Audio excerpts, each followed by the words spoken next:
창세기 9장 6절 한 절을 함께 봉독하도록 하겠습니다. 시작. 다른 사람의 피를 흘리면 그 사람의 피도 흘릴 것이니 이는 하나님이 자기 형상대로 사람을 지으셨음이니라. 아멘. 네, 오늘 제목은 낙태, 하나님의 형상을 죽이는 죄. 낙태, 하나님의 형상을 죽이는 죄라는 제목으로 말씀을 전하도록 하겠습니다. 이 설교하기에 앞서서 준비하는 가운데서도 또 전하는 지금도 상당히 마음이 무겁고 또 괴롭고 또 안타까운 마음이 큽니다. 이 설교 말씀이 불신자들 뿐만이 아니라 기독교인들 사이에서도 굉장히 찔리고 아프고 괴로울 수 있는 말씀입니다. 왜냐하면 우리 젊은 사람들 같은 경우는 많이 해당이 되지 않을 수도 있겠고 또 오늘날에는 많이 해당된다고도 할 수 있지만 이전에 연배가 있으신 분들 같은 경우에 국가에서 산하 제한 정책으로 인해서 낙태를 많이 한 경우도 있었습니다. 기독교 안에서도 많이 이루어지고 있었고 또 무분별하게 낙태가 많이 이루어지는 것도 기독교 내에서도 많이 있었습니다. 그래서 이런 설교를 들으면 정죄받는 것이 아닌가 이런 생각을 할 수가 있지만 이런 말씀을 듣고 또 우리가 죄를 지었으면 철저하게 하나님 앞에 회개를 하면 하나님께서 얼마든지 우리를 용서하시고 다시 회복을 시켜 주십니다. 그래서 바른 지식을 가지고 성경이 무엇을 말하는지를 이걸 제대로 알고 우리가 사회에 나가서 올바른 소리를 내고 또 하나님의 창조 질서와 생명을 지켜나가자는 취지에서 말씀을 드리는 거예요. 그래서 오늘 우리 각 사람에게 주시는 하나님의 말씀으로 받고 아픈 부분 아프게 또 혼나고 또 회개할 부분 회개하고 또 용서받고 회복되어져야 될 부분 다 회복되어지고 또 분별력을 가지고 세상에 나가서 빛과 소금의 역할을 잘 감당할 수 있는 우리들이 되었으면 좋겠습니다. 2019년 4월 11일 작년입니다.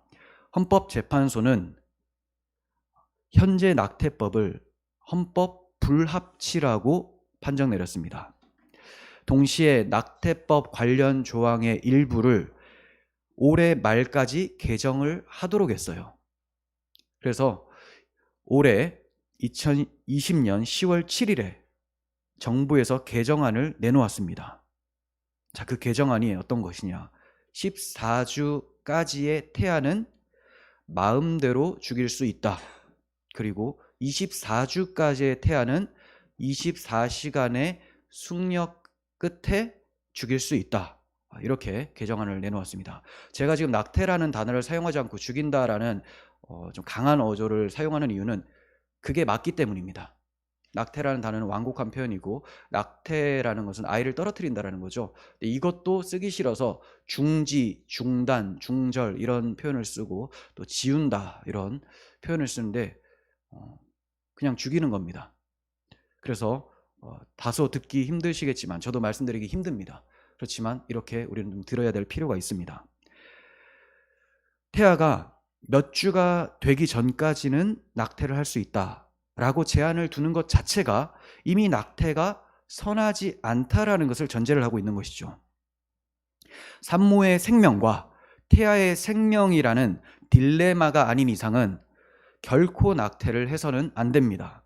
그러나 대한민국의 정부와 사법부는 태아를 여성의 신체 일부로만 보는 전제 위에 이러한 살인을 합법화하려고 시도를 하고 있는 거예요.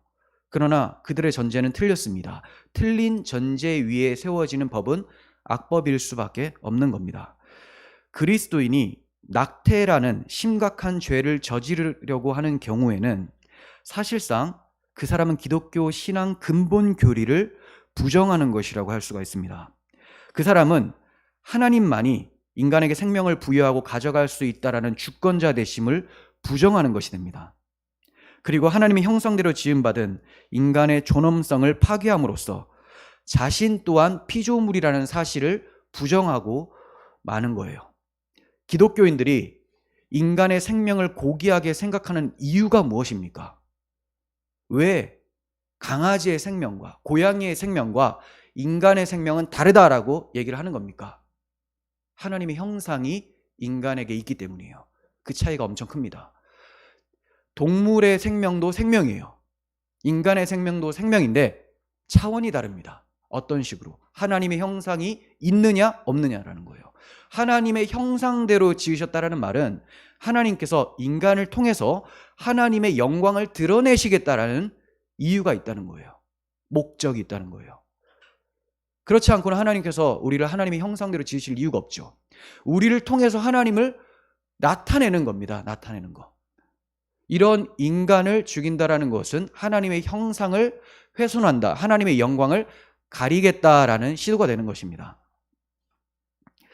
성경에는 하나님께서 인간을 하나님의 형상대로 지으셨다, 그러므로 살인할 수 없다라고 말씀하고 있습니다. 창세기 1장 27절 보시면 하나님이 자기 형상, 곧 하나님의 형상대로 사람을 창조하시되 남자와 여자를 창조하시고 라고 말씀하시죠. 하나님의 형상으로 창조하셨다. 9장 6절 봅니다. 다른 사람의 피를 흘리면, 쉽게 말해 살인을 하면 그 사람의 피도 흘릴 것이니 사형을 당한다. 사형을 당한다. 이는 하나님이 자기 형상대로 사람을 지으셨음이니라. 사람을 죽이면 그 사람이 죽어야 되는 거예요. 왜냐하면 하나님의 형상을 훼손한 것이 되기 때문에. 하나님께서 정하신 법입니다. 출애굽기 20장 13절, 여섯째 계명이죠. 살인하지 말라. 10계명은 모든 그리스도인들의 기준이 됩니다. 도덕적 기준이 되죠. 살인해서는 안 됩니다. 칼빈 목사님은 하나님의 형상이 1차적으로 새겨진 것은 마음과 생각이다. 다시 말해서 영혼과 영혼의 능력에 새겨진 것이지만 신체 중에 하나님의 영광의 광채로 빛나지 않는 부분은 하나도 없다라고 말을 했습니다. 그리고 헤르만 바빙크라고 하는 개혁주의 신학자는 인간으로 남아있는 한 아무리 손상당하고 희미하더라도 사람은 하나님의 형상을 소유하고 있다. 아무리 우리가 죄인이라도 하나님의 형상이 완전히 훼손된 건 아니에요. 남아있다는 거예요. 과연 태아가 생명이냐? 지금 태아라고 했죠. 나눌 필요도 없는 거예요. 왜냐? 태아, 뱃속의 아기. 자, 아기가 생명이냐? 생명이죠. 뱃속의 아기는 생명이냐? 당연히 생명이죠. 물어볼 가치도 없습니다. 그러나 오늘날 기독교인들 사이에서도 이걸 잘 몰라요. 몇 주까지는 생명이 아닌 것 같고 몇 주부터는 생명인 것 같다. 자, 그게 아니면 어떡할 겁니까? 아니면, 그런 생각이 잘못된 것이면, 그리고 낙태에 동조한다면 살인을 하든지 살인의 동조자가 되는 거예요. 성경은 태아를 어떻게 생각하는지 봅니다. 이사야 44장 2절, 이스라엘 백성들을 향해서 하나님의 말씀입니다. 너를 만들고 너를 모태에서부터 지어낸 너를 도와줄 여호와가 이같이 말하노라. 자, 너를 모태에서부터 지어낸 너를 도와줄 여호와, 뱃속에서부터 하나님께서 그를 만드셨다라고 말씀하시죠. 44장 24절, 내 구속자여 모태에서 너를 지은 나 여호와가 이같이 말하노라. 모태에서 지으셨다라고 또 말씀하고 있습니다. 자, 그리고 시편 71편 6절인데요. 내가 모태에서부터 주를 의지하였으며, 시편 기자가 어머니 뱃속에서부터 주님을 의지했대요. 나의 어머니의 배에서부터 주께서 나를 택하셨사오니, 주님께서 자기를 택하셨고 나는 주를 의지했다라고 표현하고 있어요. 시편 139편 13절 보시면 다윗이 자기 얘기를 합니다. 주께서 내 내장을 지으시며 나의 모태에서 나를 만드셨나이다. 16절도 봅니다. 중요한 말씀이에요. 내 형질이 이루어지기 전에 주의 눈이 보셨으며, 이게 무슨 말입니까? 내 형질이 이루어지기 전에, 내가 만들어지기 전에. 자, 우리말 성경에서는 아직 완성되지 않았는데 내 틀을 주의 눈으로 보셨다라고 해요. 그리고 쉬운 성경에서는 주의 눈이 아직 형태를 갖추지 않은 내 몸을 보셨습니다. 그러니까 우리가 초음파를 통해서 아기를 보게 되죠. 근데 우리가 눈으로 보기도 전에 우리의 의술이 따라갈 수 없을 정도로 작을 때에, 그때에도 주님은 보고 계셨다라는 거예요. 생명이라는 거죠. 자, 그리고 나를 위하여 정한 날이 하루도 되기 전에 주의 책에 다 기록되었나이다. 나를 위하여 정한 날, 이거 인생이에요. 인생이 하루가 시작하기도 전에 주의 책에 다 기록되었다. 우리말 성경에서는 아직 아무것도 없는 그때에도 나를 구성한 재료들이 이미 낱낱이 주의 책에 적혀 있었습니다. 이렇게 말을 하고 있어요. 예레미야 1장 5절에서 예레미야가 자신에 대해서 얘기를 합니다. 내가 너를 모태에 짓기 전에 너를 알았고 내가 배에서 나오기 전에 너를 성별하였고 너를 여러 나라에서 선지자로 세웠노라. 모태에서 짓기 전에 하나님께서 예레미야를 아셨어요. 창세 전에 그를 알고 계셨고 이 역사 속에서 그를 보신 겁니다. 두시고 눈에 보이게 하신 거예요. 그 전부터, 눈에 보이기 전부터 하나님은 이미 알고 계셨다는 것이고 태에서 나오기 전에, 배에서 나오기 전에 너를 성별하였다. 하나님께서 하나님의 백성으로 택하셨다라고 하시죠. 너를 여러 나라의 선지자로 세웠다. 사명까지 주셨다라고. 사명까지. 그러니까 만들어지기 전에 이미 사명도 받았습니다. 누가복음 1장 13절은 세례 요한에 대한 내용이에요. 천사가 그에게 이르되 사가랴여 무서워하지 말라. 너의 간구함을 들은지라. 내 아내 엘리사벳이 내게 아들을 낳아주리니 그 이름을 요한이라 하라. 너도 기뻐하고 즐거워할 것이요 많은 사람도 그의 태어남을 기뻐하리니 이는 그가 주 앞에서 큰 자가 되며 포도주나 독한 술을 마시지 아니하며 모태로부터 성령의 충만함을 받아 배에서부터 성령 충만이 있었어요. 이스라엘 자손을 주 곧 그들의 하나님께로 많이 돌아오게 하겠습니다. 사명까지 받았죠. 배에서부터 성령이 함께 계셨고 또 사명도 받아서 태어나는 겁니다. 또 이스라엘에게 말씀하십니다. 이사야 49장 1절 섬들아 내게 들으라. 먼 곳 백성들아 귀를 기울이라. 여호와께서 태에서부터 나를 부르셨고 내 어머니의 복중에서부터 내 이름을 기억하셨으며 내 입을 날카로운 칼같이 만드시고 사명을 주시는 거죠. 나를 그의 손 그늘에 숨기시며 보호해 주셨고요. 나를 갈고 닦은 화살로 만드사 세워가시는 겁니다. 그의 화살통에 감추시고 내게 이르시되 너는 나의 종이요 내 영광을 내 속에 나타낼 이스라엘이라 하셨느니라. 하나님의 영광을 나타낼 자로 태 속에서부터 이미 작정을 하셨다라는 거예요. 태에서부터 사명까지 받고 나오게 됩니다. 그러니까 뱃속의 아기는 우리가 눈으로 발견하는 그때부터가 아니라 우리 의술이 발견하지 못하는 그때부터, 쉽게 말해서 수정되었을 그 순간부터 생명이라는 거예요. 수정되었을 그 순간부터 생명이다. 다른 해석이 없어요. 뭐 자유주의 신학자들은 이건 어떤 상징적인 의미, 비유적인 거다라고 궤변을 늘어놓겠죠. 자, 하나님 말씀을 그대로 보십시오. 하나님 말씀은 뱃속의 아기는 생명이다. 하나님이 지으셨다라고 하고 있어요. 자, 그래서 태아는 생명이다. 논할 가치도 없는 너무나 당연한 진리죠.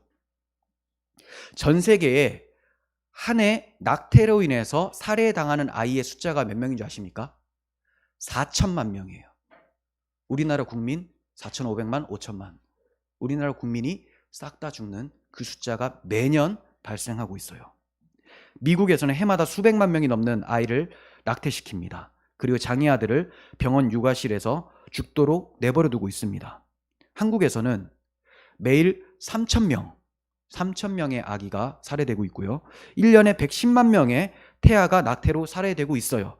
자, 지금 이 낙태법이 폐지된 것이 아니고 73년도에 제정된 모자보건법에 의해서만 이렇게 많이 죽어가고 있습니다. 그러니까 이 낙태죄가 폐지된다 또는 이번 개정안이 상정되면 더 많이 죽겠죠. 하루에 3,000명인데 이제 몇 명이 될까요? 이렇게 무제한의 낙태가 이미 이루어지고 있고 낙태죄로 기소된 건이 거의 없음에도 불구하고 정부는 낙태를 합법화하려고 입법 예고를 하고 있어요. 아기가 가장 안전한 곳이 자궁이에요. 아들의 궁전이라는 겁니다. 아들의 집.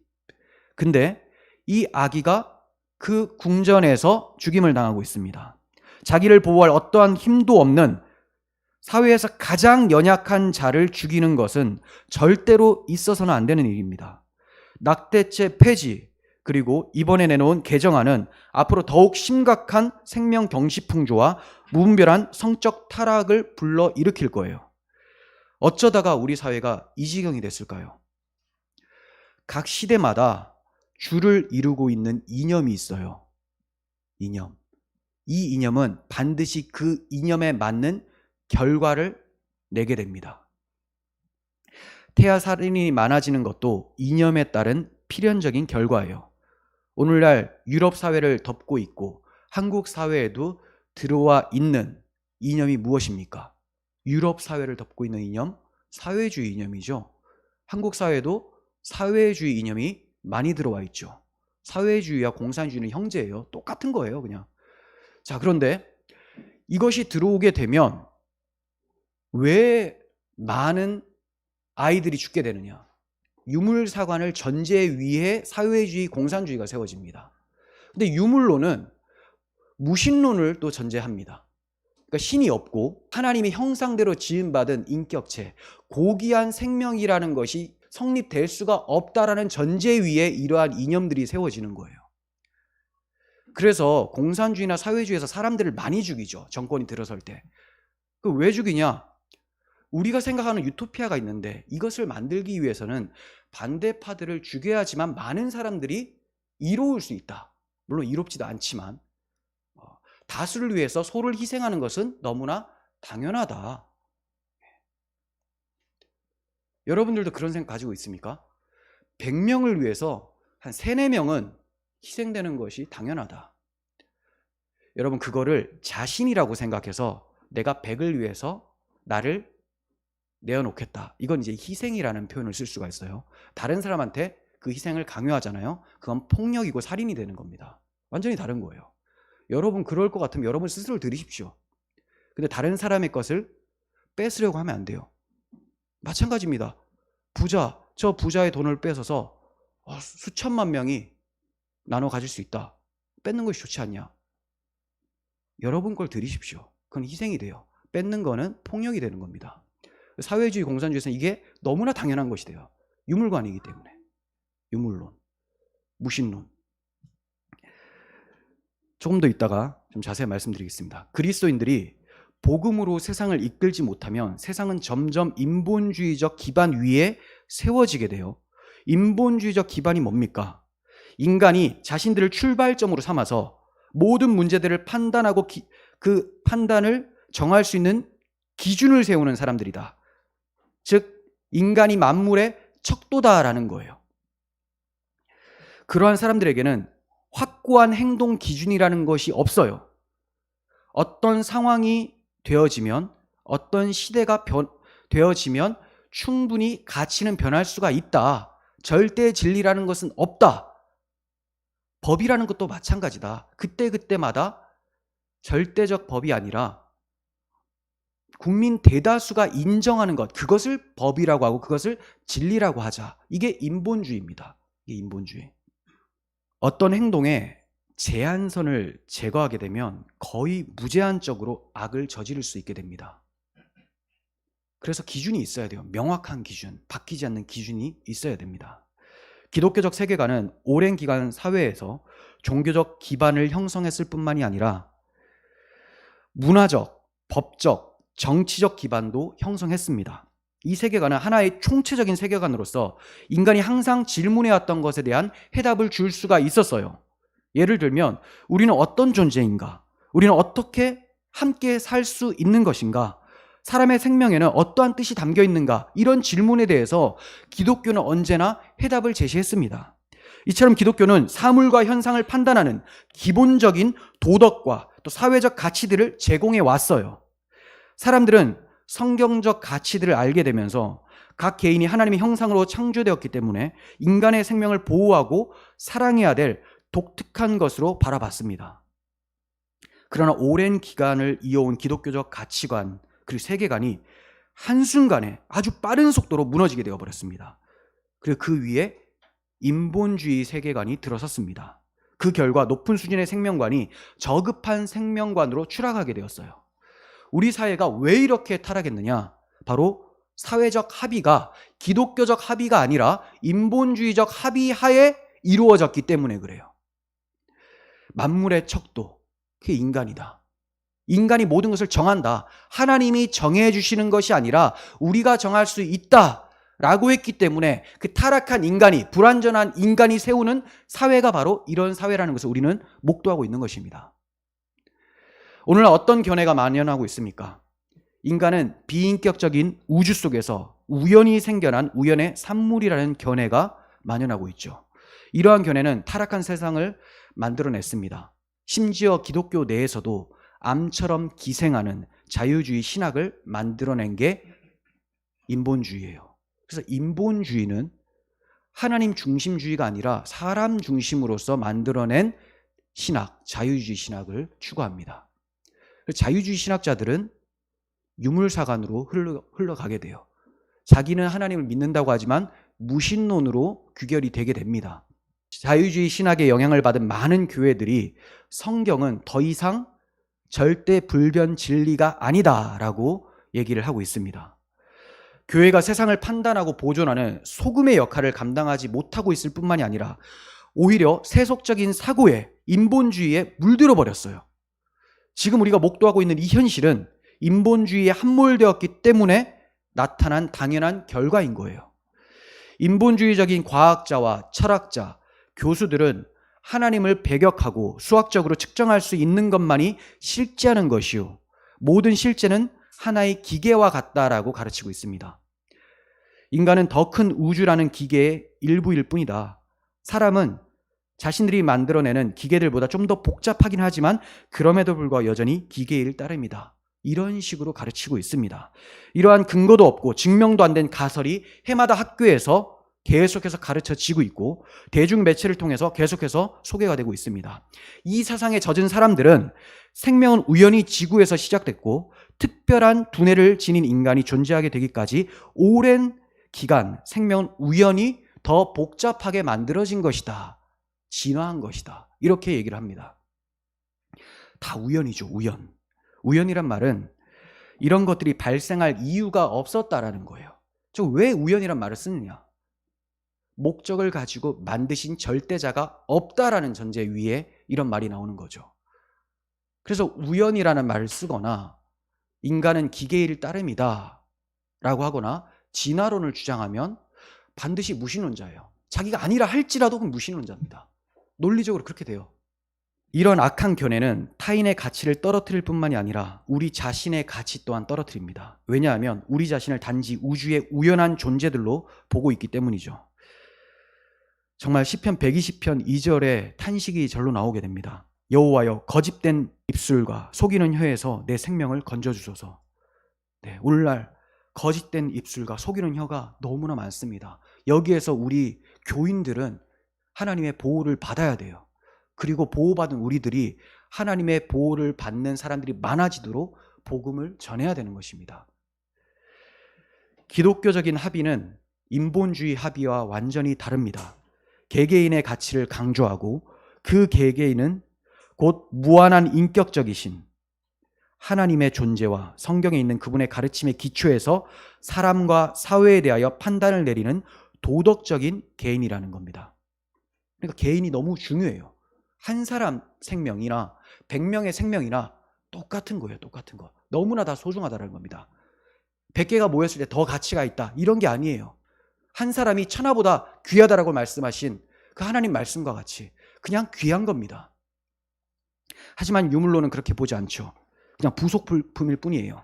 성경은 사람이 하나님의 형상으로 지음받았으며 그러므로 독특한 존재라고 가르치고 있어요. 이러한 기독교적 합의를 폐기해버리면 인간을 합당하게 대해야 될 이유가 없어집니다.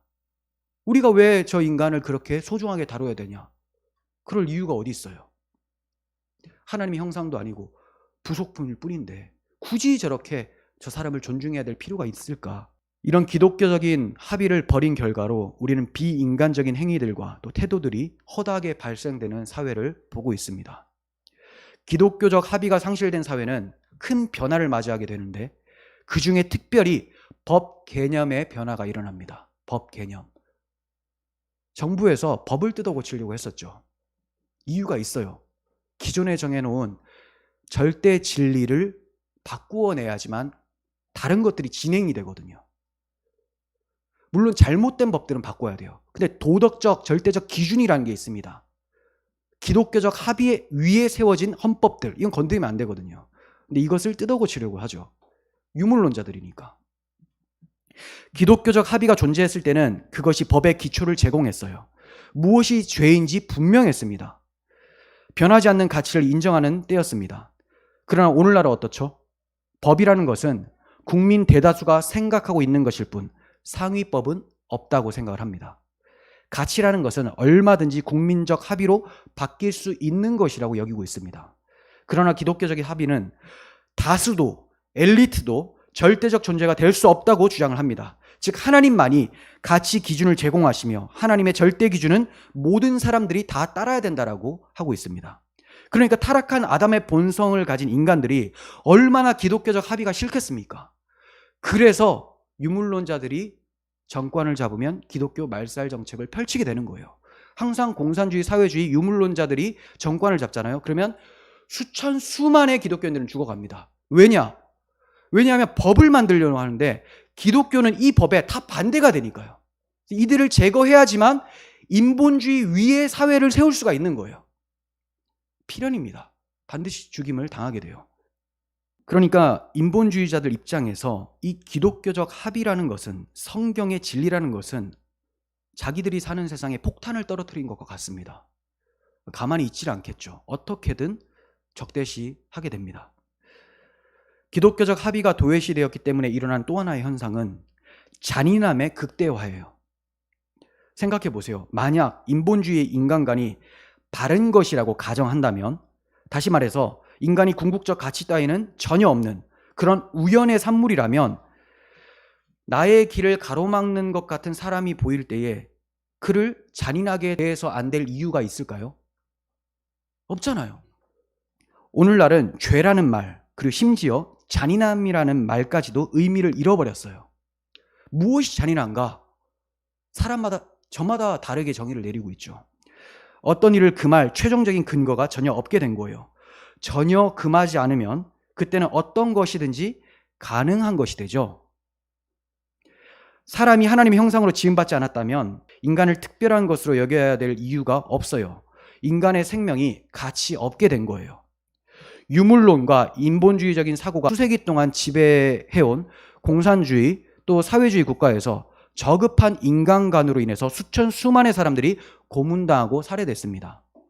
그러나 인본주의가 서방 사회를 지배하자 서방 사회 역시 저급한 인간관을 갖게 됐어요. 이제는 굳이 공산주의권이 아니라 할지라도 이런 인본주의에 물든 서방 사회는 다 인간을 저평가하게 되었습니다. 그 결과로 우리는 높은 낙태율을 확인할 수가 있게 되었죠. 미국은 법으로 술이나 담배를 살 수 없는 미성년자들이 부모의 동의나 부모의 인지 없이 낙태를 요구할 수 있어요. 이게 얼마나 어이가 없습니까? 술, 담배는 내 멋대로 못 사는데 아이는 마음대로 죽일 수 있게 됐다. 우리나라는 항상 미국이 뭔가 잘못된 것을 만들어도 그것을 따라가는 경향이 있어요. 신학이나 법이나 다 마찬가지입니다.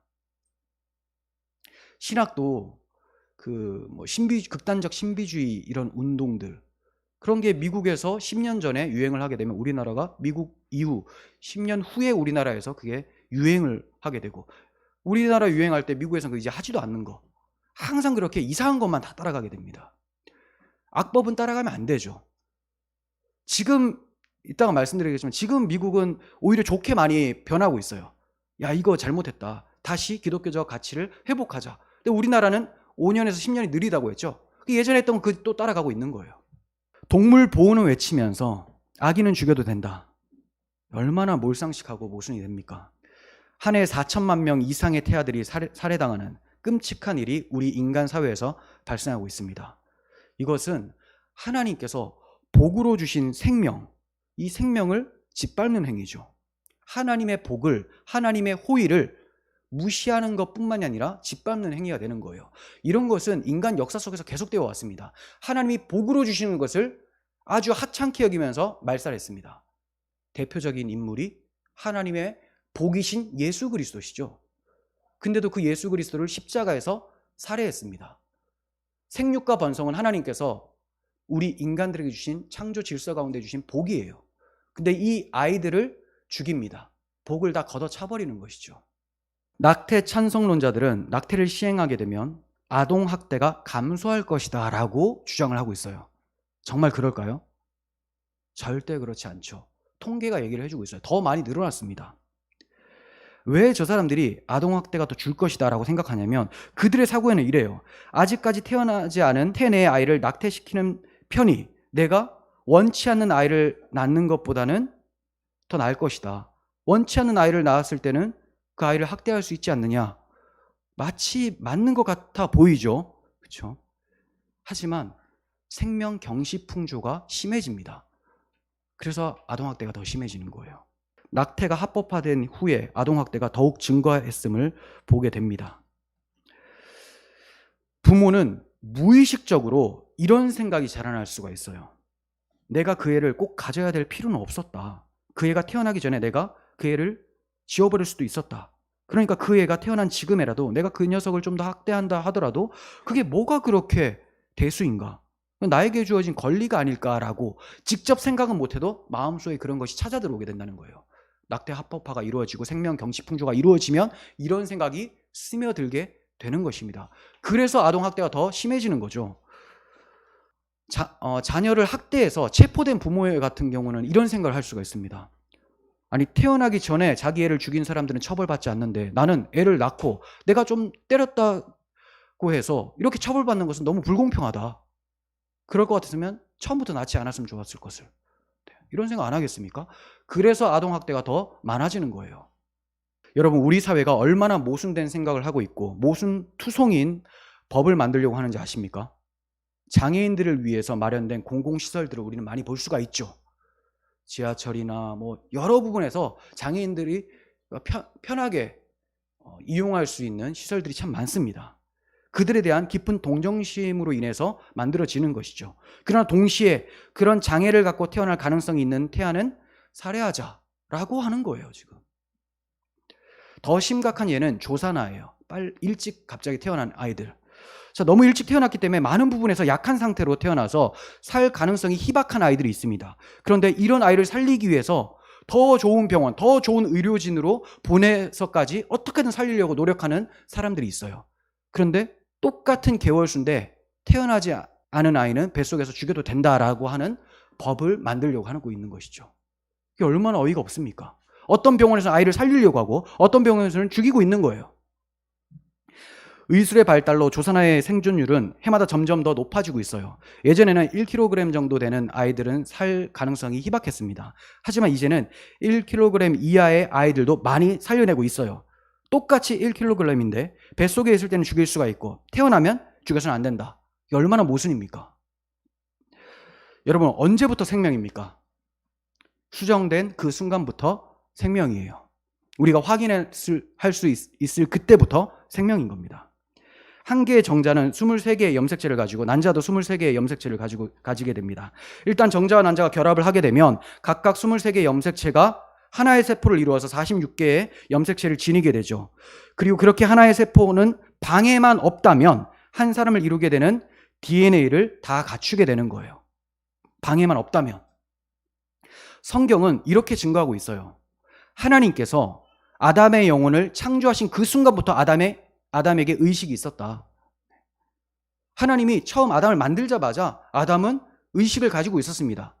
또 좋은 예로는 이스라엘의 사회법이 있습니다. 하나님의 율법에 의해서 사회법이 만들어지죠. 자, 그 사회법에는 임신한 여성이나 태아가 상해를 입을 경우에 생명은 생명으로, 눈은 눈으로, 이는 이로 이런 말씀이 있습니다. 그대로 갚아주라는 거예요. 그대로. 이게 무슨 말입니까? 임산부의 생명과 태아의 생명이 동일하다라고 보고 있는 거죠. 물론 임산부의 생명이 위독한 상황에서 우리는 윤리적 딜레마에 빠집니다. 극히 드물긴 하지만 이런 경우에는 어떻게 해야 되느냐? 유대인의 그 해석법에 따르면 임산부가 태아의 생명보다 우선시해야 된다라고 이제 하고 있습니다. 저도 그렇게 보는 것이 맞다고 봐요. 하지만 이것도 어디까지나 생명과 생명에 대한 거죠. 생명과 생명. 아이를 낳게 되면 이 산모가 죽게 된다라고 했을 때 그럼 어떤 생명을 유지해야 되느냐? 딜레마긴 하지만 뭐 임산부의 생명이 더 우선시 된다라는 것이 해석법이고. 하지만 지금 우리가 그 논의하고 있는 문제는 이런 문제가 아니에요. 그럼 어떤 문제입니까? 우리의 행복 추구권, 여성의 자기결정권과 생명이죠. 비교가 돼요? 여러분, 어떠한 권리도 생명보다 앞설 수가 없어요. 말이 안 되죠. 비교조차 할 수가 없습니다.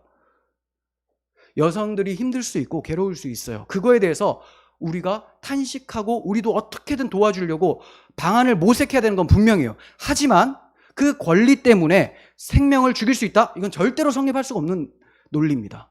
가치가 달라요. 아무리 구실이 좋은 권리를 할지라도 비교 불가한 가치입니다. 생명과 권리는.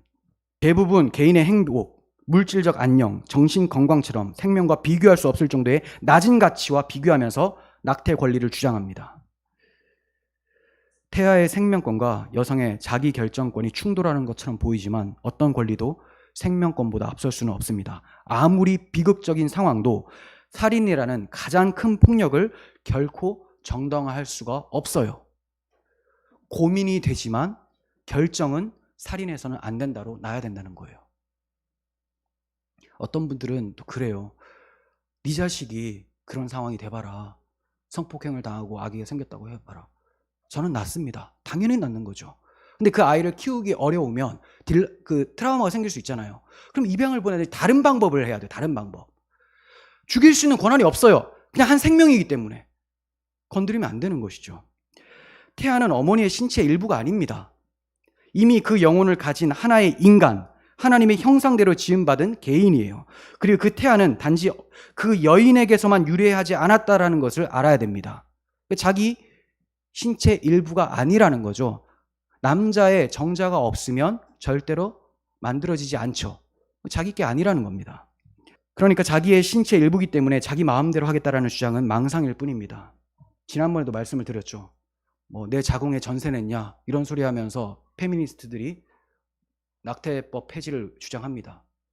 이건 망상이고 악한 본성에서 나타나는 거예요. 자기의 행복을 위해서 죽여도 된다? 불가능합니다. 그 행복을 지키기 위해서 다른 방법을 모색은 해야 돼요. 하지만 생명을 죽일 수는 없어요. 생명을 유지할 수 있든지 없든지 간에 수정된 아기는 어떤 강제적인 힘이 그 생명을 파괴하지 않는 한 사람으로 성장하게 돼요. 생물학자들은 모두 생명은 수정에서부터 시작한다고 주장을 해요. 모든 생물학자들이 그렇게 얘기를 하는데 낙태 찬성론자들은 유독 그 생물 중에 가장 뛰어난 하나님의 형상대로 지음받은 인간에 대해서 얘기를 할 때는 다른 정의를 내리려고 기를 쓰고 노력을 합니다. 얼마나 모순되었습니까? 얼마나 악합니까?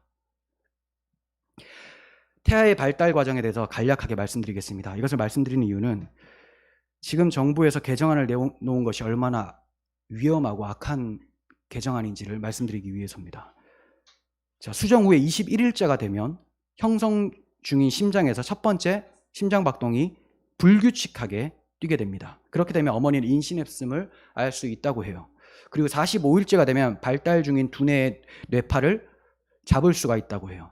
그리고 9주에서 10주가 되면 갑상선과 붓이 기능하는 것을 감지할 수 있게 됩니다. 이때 태아는 눈을 가늘게 뜨기도 하고 침을 삼키기도 하고 혀를 움직이기도 합니다. 그리고 성호르몬도 분비가 되어져요. 12주에서 13주가 되면 14주 밑으로 마음대로 죽여도 된다고 했죠. 12에서 13주가 되면 손톱이 생기고 엄지손가락을 빨기도 하고 고통이 있으면 몸을 움찔하기도 합니다. 태아의 손가락에는 지문이 형성되는데 이 지문은 다른 사람들과 구별할 수 있는 역할을 하게 되죠. 이것이 이때 생겨져요. 4개월째가 되면 태아는 20cm에서 25cm 정도로 자라게 된다고 해요. 5개월째가 되면 키가 더욱 자라고 몸이 튼튼하게 되는 시기입니다. 피부, 모발, 손톱이 점점 더 자라나게 돼요. 땀샘이 생기고요. 지방 분비선도 생기게 됩니다. 이 시기에는 어머니가 태동을 느끼게 된다고 해요.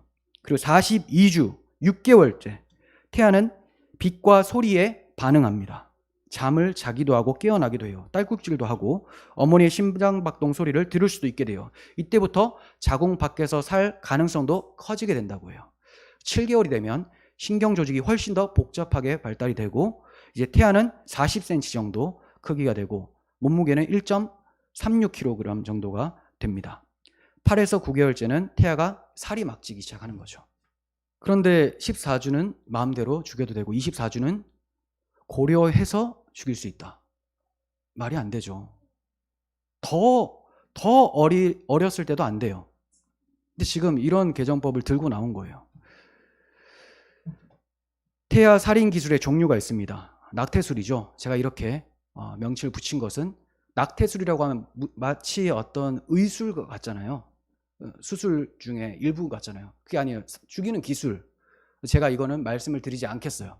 5가지가 있는데 말씀드리는 저도 힘들고 듣는 여러분들도 너무 힘들기 때문에 그래서 말씀을 드리지는 않겠습니다. 낙태하려는 여성에게 낙태를 상담을 해줄 때 그 낙태 후에 여성이 겪게 될 고통에 대해서 상담을 해주는 사람들은 거의 없다고 합니다. 그냥 아이만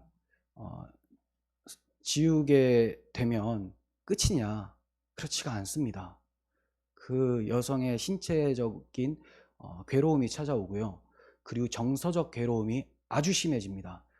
당장에는 그렇지 않을 수 있어도 나중에 아기를 낳게 되거나 또는 결혼 생활을 하게 되거나 그리고 기독교인이었을 때 본인 신앙이 세워졌을 때 그때 더욱 이제 큰 상처가 되어지는 것이죠. 상담자들은 이 부정적인 것에 대해서는 별로 얘기를 하지 않는다고 해요. 10월 26일에 발표한 우리 교단 대신교단과 또 고신 합신교단이 공동 성명서를 발표했습니다. 잠깐 말씀을 드리면 하나, 낙태는 살인하지 말라는 하나님의 계명을 어기는 행위임을 천명한다. 하나, 산모의 생명이 위태한 경우를 제외하고 원치 않는 임신과 장애를 가진 임신의 경우일지라도 생명을 향하신 하나님의 계명을 기억하면서 문제에 접근해야 된다. 하나, 고신 대신 합신총회는 2020년 11월 8일 주일을 태아 생명 존중주일로 선포한다. 저희 교회는 오늘로 지키고 있습니다. 태아가 가진 생명의 신비를 믿음으로 고백한다. 또한 과거 낙태의 죄들을 공개적으로 회개한다. 그 주일에 전국 교회가 미혼모와 생명이 지켜진 아이들을 위한 기금을 마련하기 위한 목적으로 헌금을 한다. 하나, 과거 국가의 산하 제한 시책 아래 성도들에게 바른 성경적 생명과 복을 가르치지 못하고 방관한 교회의 죄를 회개한다. 이게 정말 큰 죄입니다. 교회가 제대로 가르치지 않았기 때문에 자신이 기독교인이라 할지라도 제대로 된 지식이 없어서 그런 잘못을 저지른 경우가 많이 있습니다. 이것에 대해서 교회가 회개해야 됩니다. 또한 교회의 바른 지도를 받지 못한 죄, 정부의 시책을 따라서 낙태한 모든 성도들의 죄도 회개한다. 회개하는 자들에게 용서하시는 복음의 은혜를 선포한다. 우리가 철저하게 회개하면 주님은 얼마든지 안아주십니다. 그러니까 회복도 경험을 하게 되는 것이죠. 물론 회복을 해도 여러분 죄에는 상처가 있어요. 그 상처는 기억입니다. 그래서 괴로울 수 있어요. 하지만 그것이 하나님의 용서를 받지 못한 것은 아니라는 거예요. 하나, 윤리적이고 양심적인 의료인들이 낙태 거부 행위를 할 때 법으로 보호받아야 된다. 네, 이게 보장이 안 될 수가 있습니다.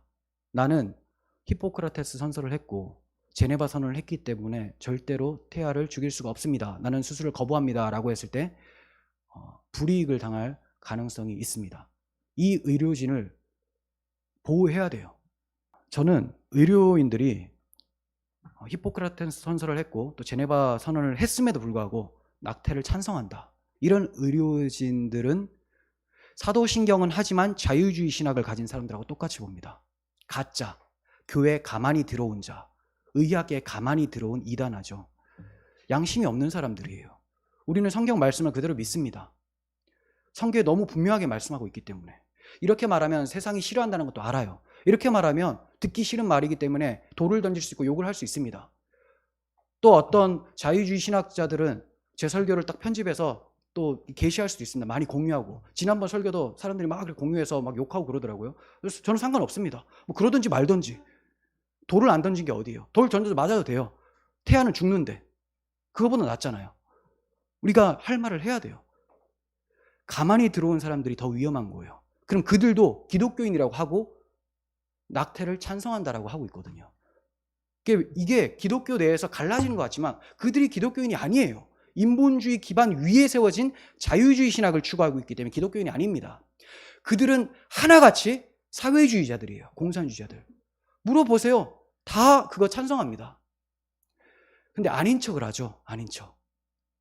여러분, 우리가 교회 내에서도 이러한 사람들을 잘 확인을 하고 또 분리를 시켜야 되는 것도 맞고, 의료계에서도 정확하게 보고 의사를 뽑을 때도 의술로만 뽑는 것이 아니라 그것도 너무 중요하죠. 하지만 그 사람의 윤리를 봐야 됩니다. 그 사람의 사고를 봐야 된다는 거예요. 최근 미국은 좋은 방향으로 변화하려는 의지를 보이고 있어요. 2019년 5월에 트럼프 대통령이 성폭행과 근친상간과 산모의 생명을 보호해야 하는 경우 3가지를 제외하고는 낙태를 금지해야 한다고 말을 했습니다. 엘라베마주에서는 성폭력에 의한 낙태도 금지하는 새 법안이 통과되었습니다. 그리고 미국 50개 주 중에 30개 주가 낙태를 제한하거나 금지하는 법안을 추진하고 있어요. 2019년 5월 기준으로. 우리 정부도 정신 차려야 됩니다. 정부는 낙태를 합법화하는 대신에 건강한 성교육을 가르쳐야 돼요. 지금 성교육도 무너졌죠. 그래서 동성애를 추구하고 동성간 결혼을 합법화하자, 이런 얘기를 하고 있어요.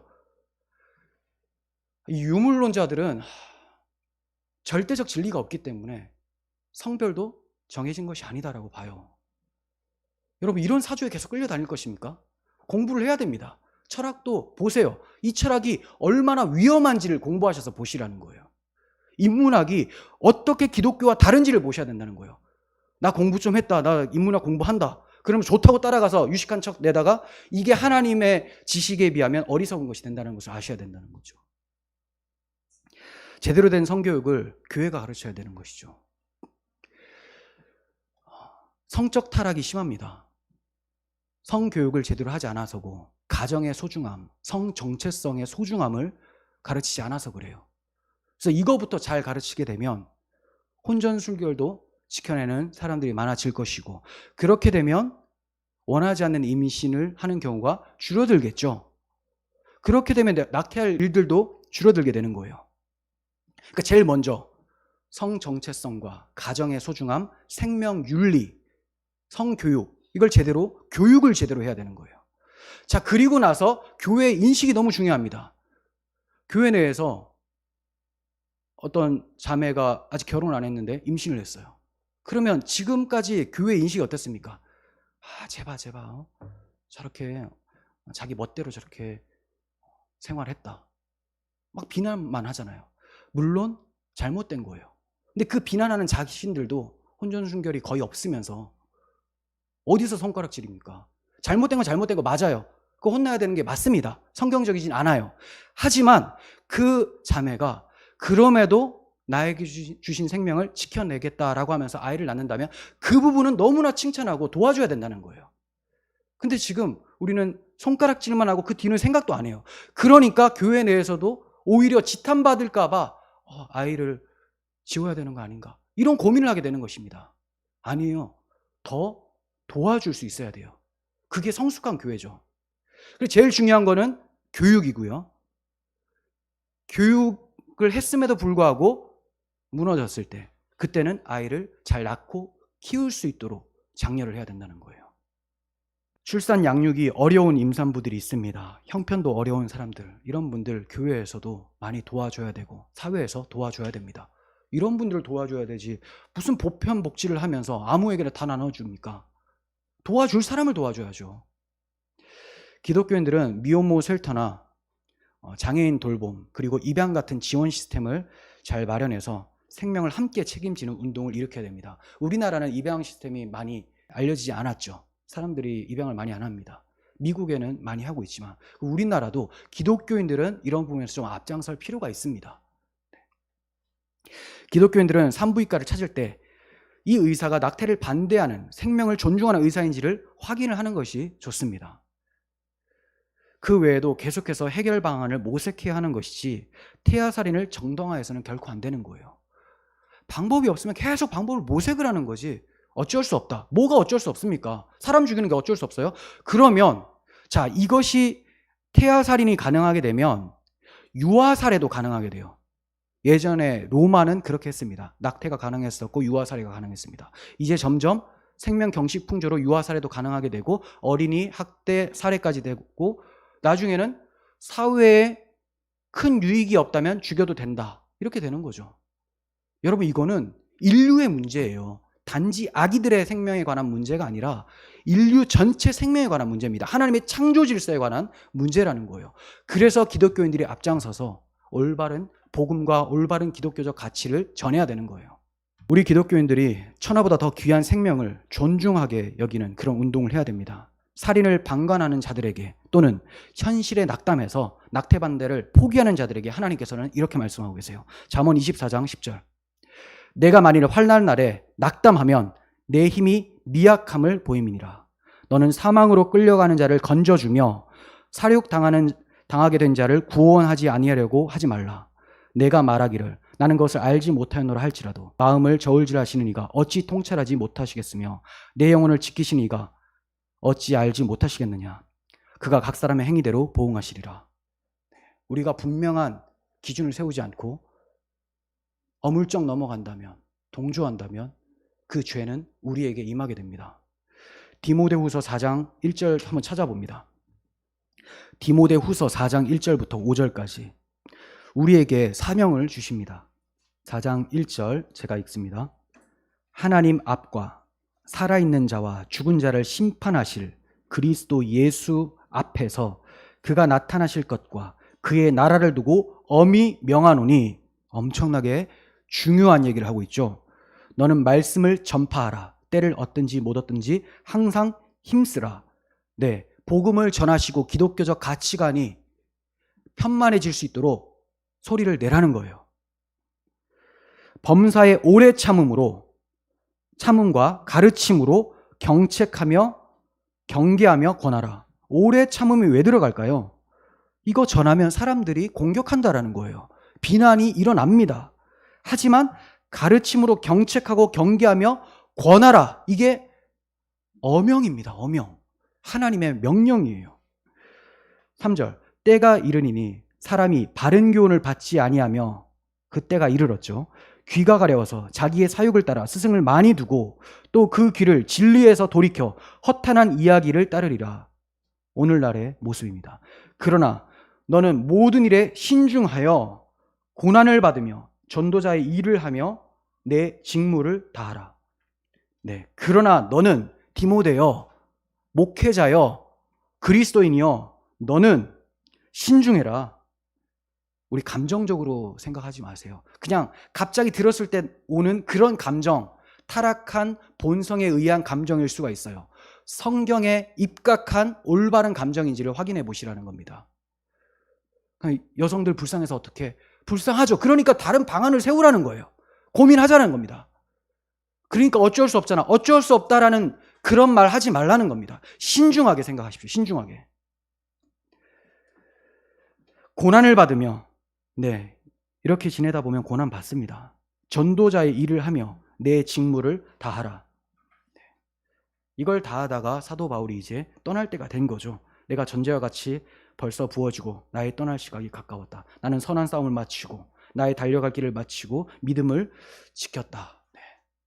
그래서 하나님께서 나에게 의의 면류관을 주실 것이다. 그런데 나뿐만이 아니라 주를 사모하고 주의 나타나심을 사모하는 모든 자에게도 주실 것이다. 그러니 힘써 싸우라. 무엇으로? 말씀을 때를 얻든지 못 얻든지 전파하라. 고난 받을 것이다. 하지만 신중하게 생각하고 너의 직무를 다하라. 이게 사도 바울의 유언이에요. 여러분, 이 유언대로 살아야죠. 복음으로 기독교 세계관을 전하시고 낙태 반대를 외침으로 인류가 패망의 길로 걸어가지 않도록 힘써야겠습니다. 내가 무엇을 할 수 있는지 한번 깊이 생각해 보시고, 또 우리 공동체가 무엇을 할 수 있는지 같이 생각을 해보는, 그리고 실천할 수 있는 그런 우리들이 되었으면 좋겠습니다. 기도하겠습니다. 하나님 아버지, 수많은 생명이 죽어가고 있습니다. 하나님께서 우리에게 귀한 생명을 주셨음에도 그것이 복인 줄 모르고 자기 쾌락을 위해서, 자기 행복을 위해서 사람들을 죽이며 사는 사회가 되었습니다. 아버지, 저들의 악행과 만행을 막아주시고 악법이 제정되지 않도록 주님께서 부디 막아주셔서 아이들의 생명을 지켜주시길 원합니다. 하나님, 기독교가 이 일에 대해서 더욱더 기도하며 좋은 방안을 모색하며 또 이런 미혼모와 아이들을 도와줄 수 있는 방안을 모색하고 또 도울 수 있도록 은혜 베풀어 주시옵소서. 그래야 해서 세상이 인류 패망의 길로 가지 아니하고 하나님께서 기뻐하시는 창조의 모습대로 회복할 수 있는 세상이 되게 도와주시옵소서. 우리 구주 예수 그리스도의 이름으로 기도합니다. 아멘.